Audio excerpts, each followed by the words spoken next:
흔히 만물의 영장이라 불리는 인류는 먹이사슬 중에서도 최상위 계층에 자리할 정도로 단체 행동적인 성향이 뛰어나며 지능 또한 매우 높은 개체입니다.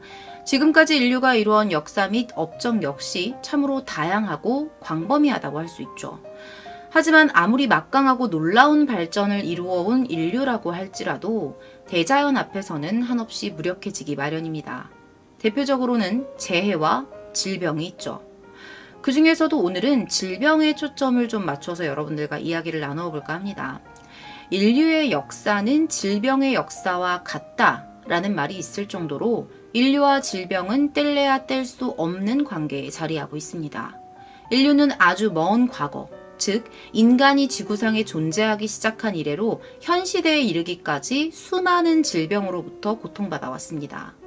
본인조차 감염 여부를 인지하지 못한 채 자연스럽게 치유되는 미약한 질병부터 끔찍한 고통을 수반하는 동시에 사망이라는 결과를 가져오는 질병 등 그 증상과 치유 가능 여부는 병의 종류별로 매우 다양하다고 할 수 있죠.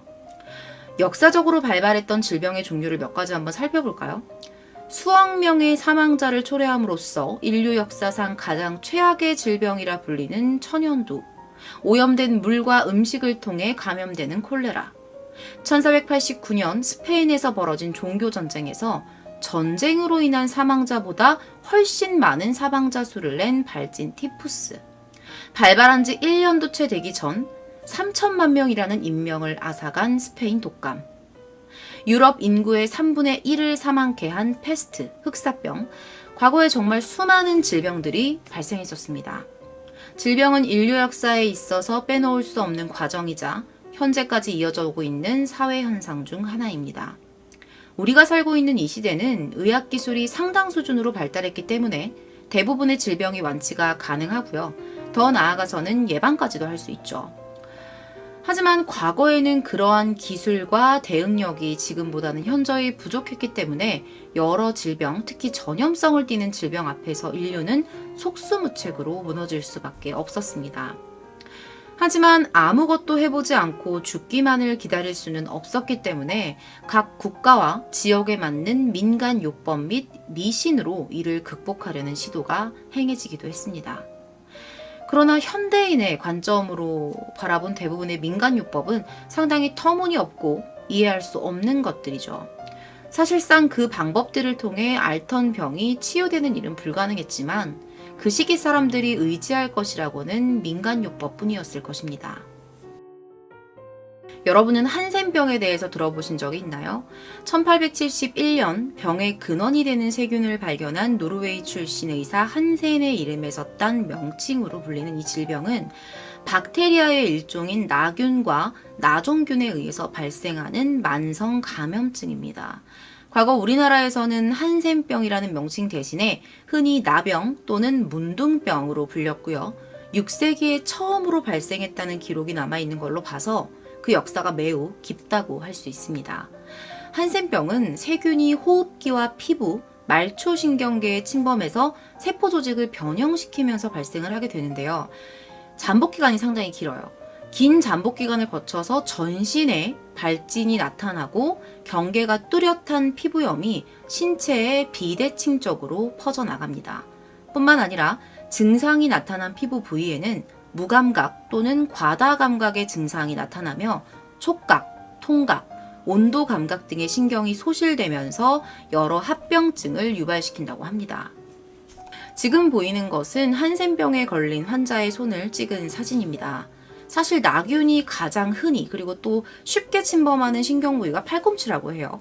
이 팔꿈치를 통해서 들어온 균이 손까지 내려오면서 약지와 새끼손가락이 갈퀴처럼 변형이 되고 2차 감염으로 이어질 시에는 마디의 말단 부위가 떨어져 나간다고 합니다. 이외에도 한센병은 피부 점막에 딱지와 출혈을 일으키고요. 각막 궤양이나 백내장, 녹내장을 발생시키는 등 여러 가지 증상을 초래하는 질병이라고 할 수 있습니다. 최근에 집계된 통계 수치로 봤을 때 한센병은 연간 1만 명당 한 건 미만으로 발발할 정도로 그 발생 빈도가 상당히 드문 질환으로 분류되는 추세입니다. 뿐만 아니라 현대에 이르러 대부분의 사람들이 한센병에 대한 면역력을 갖추고 태어나기 때문에 심각한 격리 조치를 필요로 하지 않게 되었습니다. 한센병은 피부에 생긴 상처를 통해 감염되는 경우가 대부분이고요. 성접촉이나 임신, 유전에 의해서는 전염되지 않습니다. 현재는 초기에 발견할 시에 완쾌가 가능할 정도로 한센병에 대한 의학기술이 발달해 있는 상태입니다. 하지만 과거 조상들에게 한센병, 나병이라는 건 너무나도 끔찍하고 무서운 질병이었습니다. 일반인들과 비교해서 나병 환자의 생김새는 상당히 괴이했을 뿐 아니라 면역력이 약한 사람들은 몸에 난 상처만으로도 쉽게 감염이 됐기 때문이죠. 더불어 그 당시에는 나병에 대한 그 어떤 치료제도 없었기 때문에 일단 감염이 된 환자들은 죽는 날을 기다릴 수밖에 없었다고 합니다. 조선시대 기록을 보면 이 나병이라는 질환이 과거 선대들에게 있어 상당한 두려움의 대상이었다는 것을 알 수 있습니다. 몇 가지 사례를 좀 살펴볼까요? 1638년 청주에 살던 박괴금이라는 사람이 자신의 아버지가 나병에 걸렸다는 이유로 산속의 초막에 내다 버린 것도 모자라 그 초막에 불을 질러서 결국 살해함으로써 존속살해죄를 저지른 일이 있었습니다. 이후 1690년에는 경기도에 살던 최효선의 아내가 나병에 걸려 알아놓은 남편을 버린 후에 다른 남자와 도주를 했다가 남편인 최효선에게 무참히 살해되는 일도 있었죠. 이들에게 나병은 온갖 비난과 천벌을 무릅쓰고라도 멀리해야 할 무서운 질병이었던 것이었습니다. 이러한 사회 상황 속에서 나병 환자들이 의지할 곳이라고는 아무것도 없었습니다. 더군다나 나병의 원인이 주색 잡기와 음주 가무라는 의서가 편찬이 되면서 나병 환자들을 바라보는 시선은 더욱 따가워졌죠. 바른 생활만이 나병을 예방할 수 있는 유일한 방법인데 그들이 그런 생활을 하지 않았기 때문에 나병에 걸렸다는 논리를 펼치면서 그들을 멀리했던 거예요. 지금 보면 참 어처구니 없는 논리지만 이처럼 나병 환자를 향한 사회적인 저주와 차별이 극에 달할 정도로 그들에 대한 대우는 형편없었습니다. 더불어 그 당시 나병을 치료하기 위한 민간요법으로 사람들 사이에서 입소문을 타던 방법이 있었는데요. 그 방법이 그들을 경멸의 대상으로 만들기에 너무나도 충분했습니다. 같은 시기 중국에서는 이 악질을 치료하기 위해 인육이나 사람의 장기를 섭취하는 풍습이 있었는데 조선 역시 그와 비슷한 풍습을 받아들였었죠. 그 결과는 상당히 큰 파장을 불러일으키게 됩니다. 경상남도 양산군 읍내에 살던 김 씨는 나병에 걸린 아버지를 위해 자신의 허벅지살을 베어 아버지에게 먹였고요. 1940년에는 나병 환자 3명이 자신들의 병을 치료하기 위해 동네 아이들을 살해하였다는 보도가 매일 신보에 속보로 기재되었을 만큼 비교적 최근까지도 인육을 나병의 치료제로 인식하는 사람들이 존재했었습니다. 자연스럽게 이러한 풍습을 비판하는 기사가 줄을 잇게 됐죠. 부모들은 아이 혼자 나가놀게 하는 법이 없었고요. 나병 환자가 거주하는 동네에는 적막함만이 맴돌았다고 합니다. 오늘 오프닝이 상당히 길었죠. 지금부터 제가 소개할 사건을 이해하는 과정에 조금 도움을 드리기 위해서 준비한 배경 지식이었습니다. 그럼 이제 이야기를 시작해 보도록 하겠습니다. 오늘 말씀드릴 범죄 사건은 나병 환자를 치료하는 민간요법에 의해 끔찍하게 희생된 아이와 그의 아버지가 저지른 처절한 복수극입니다. 때는 1899년 겨울. 전라도 남원군 남생면에서 이틀에 걸쳐 두 구의 시신이 발견됩니다. 한 구는 김판술이라는 사람의 6살 난 아들 김외춘, 나머지 한 구는 이웃마을에 살던 43살의 남성 이여광의 것이었습니다. 발견 당시 두 시신 다 배가 갈린 채 간이 배 밖으로 나와 있었죠. 정말 모두가 기겁할 만한 사건이었습니다. 더 놀라운 건 이 일을 관아에 알린 사람이 아무도 없었던 거예요. 하지만 동네 사람들 사이에 퍼지기 시작한 소문까지 막을 수는 없었겠죠. 어느새 문둥병자가 사람을 죽여서 간을 빼먹었다는 흉흉한 소문이 돌기 시작했던 거죠. 더 이상 소문이 소문으로 남지 않게 될 무렵 남원 군수인 권직상이라는 사람에게 한 통의 훈령이 전달되었습니다. 동네에 떠도는 흉흉한 소문의 진상을 파악하고 그 실상을 조사하라는 내용이었어요.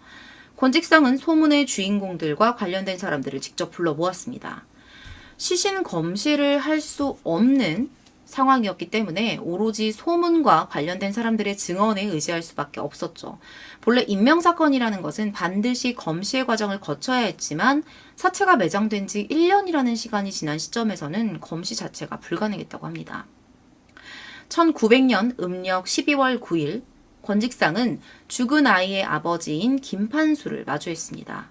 권직상은 자신을 29살의 한량이라고 소개한 김판술에게 죽은 아들의 이름과 나이를 물음과 동시에 이 죽음에 대해 혹시 짐작이 가거나 아는 것이 있다면 바른 대로 고하라고 이릅니다. 그 말에 김판술은 1년 전에 겪은 고통스러웠던 기억을 꺼내기 시작했어요. 그의 말에 따르면 죽은 아이, 즉 김판술의 아들은 6살의 외춘이라는 이름을 가진 소년이었습니다. 작년 11월 9일 외춘은 이웃에 사는 이호섭이라는 사람의 8살 난 아들인 잉수와 놀러 나간 이후의 행방이 묘연해집니다. 함께 놀고 돌아온 잉수가 자신의 할머니에게 한 말에 의하면 외춘이와 놀고 있을 때 어떤 삽을 들고 있는 아저씨가 오더니 외춘이를 업어갔다는 거예요.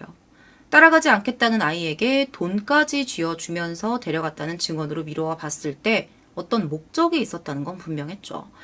그 말을 들은 잉수의 할머니는 곧장 김판수를 찾아가 이 사실을 알렸습니다. 그는 자신과 친분이 있는 사람들 중에 한 명이 아이와 놀아주기 위해 업고 간 거라고 생각을 했어요. 대수롭지 않게 여겼던 거죠. 하지만 날이 어두워져도 아들이 집에 돌아오지 않자 이 잉수라는 아이를 앞에 내세우고 아이를 찾으러 나서게 됩니다. 그러던 중에 이웃마을에 거주하던 이여광이라는 사람을 만나게 됩니다. 이여광은 삽을 맨 채로 논둑에 서 있었어요. 김판술이 그에게 다가가서 물었죠. 어떤 이가 이곳에서 놀던 우리 아이를 업어갔다고 하는데 혹시 보았는가? 라고요. 이여광은 보지 못했다고 대답을 했지만 김판술은 쉽사리 자리를 뜨지 못했습니다. 이여광이 삽을 가지고 있는 것으로 보아 못해도 대낮부터 논에서 일을 했을 텐데 아이를 보지 못했다는 것에 의문을 가진 거예요. 다시 한번 재차 물어봤지만 그는 계속해서 보지 못했다 라면서 얼굴을 찡그리기만 했습니다. 실망한 김판술은 다른 목격자를 찾아 나설 생각으로 함께 있던 잉수에게 외춘이를 데려갔다는 사람의 얼굴이나 특징을 혹시 기억하고 있니? 라고 물어봅니다. 뒤이어 잉수에게 돌아온 답은 충격 그 자체였죠. 잉수는 손가락을 들어서 이여광의 뒷모습을 가리키면서 이렇게 대답했다고 합니다. 저 사람이 외춘이를 업고 간 사람이에요.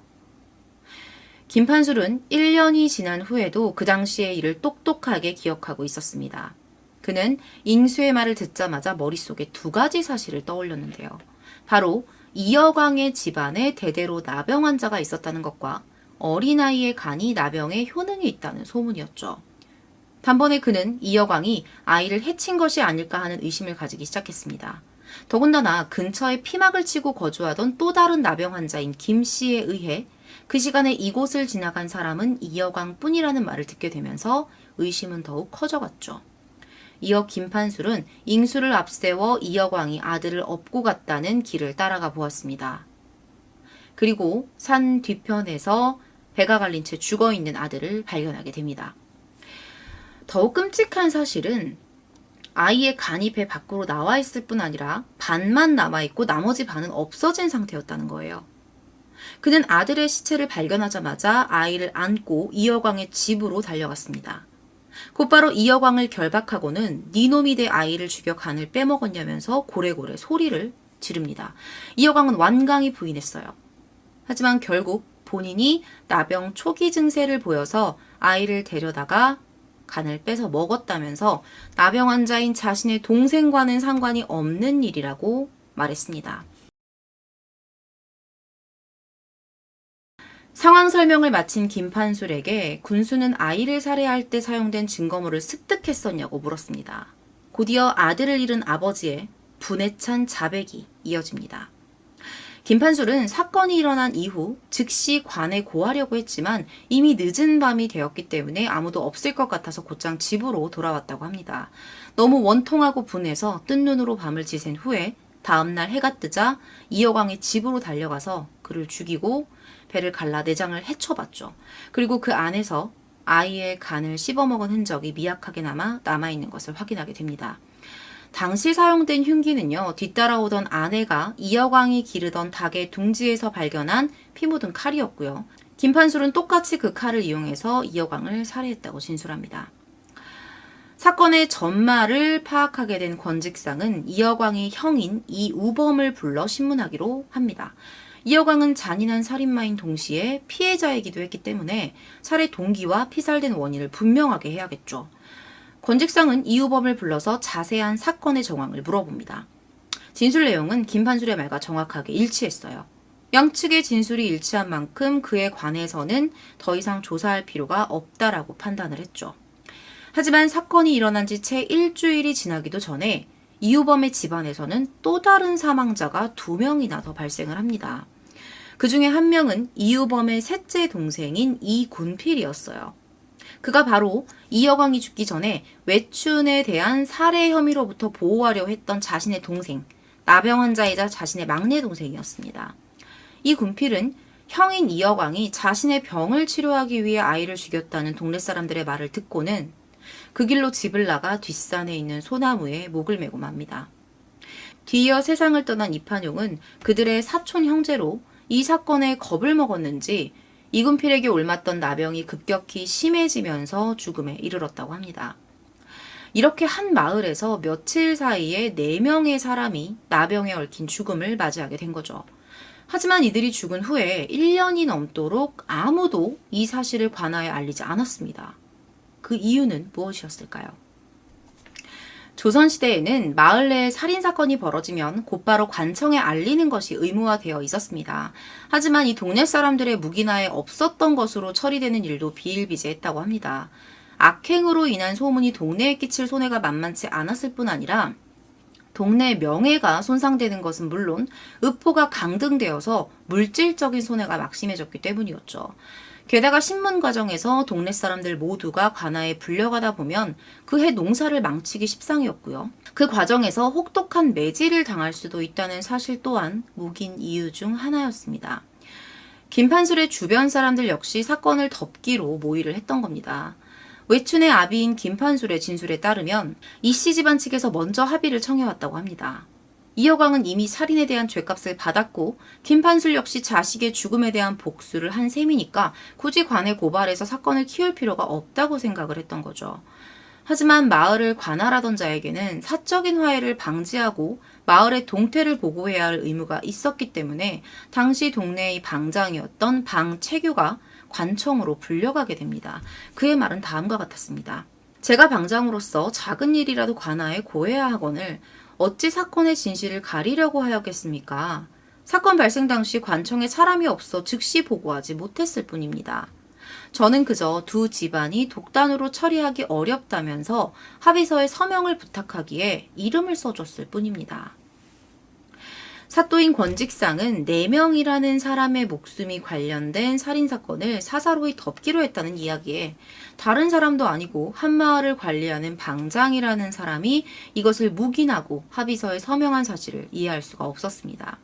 하지만 그에 대한 처벌은 추후로 미루어 둔 채 마지막으로 이여광의 이웃인 유도국을 불러 신문하기 시작합니다.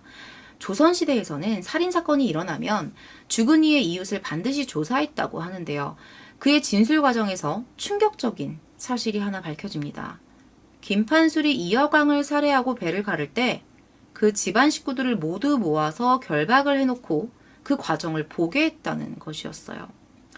놀라운 건 동네 사람들 역시 이 장면을 목격한 후에 아연실색하여 도망을 갔다가도 두 집안이 화해를 빌미로 사체의 매장을 부탁하자 아무 소리도 없이 승낙했다는 것입니다. 권직상은 이어 관련자들을 2차례나 더 신문합니다. 1차 신문 과정에서 이미 사건의 진상이 드러났고요.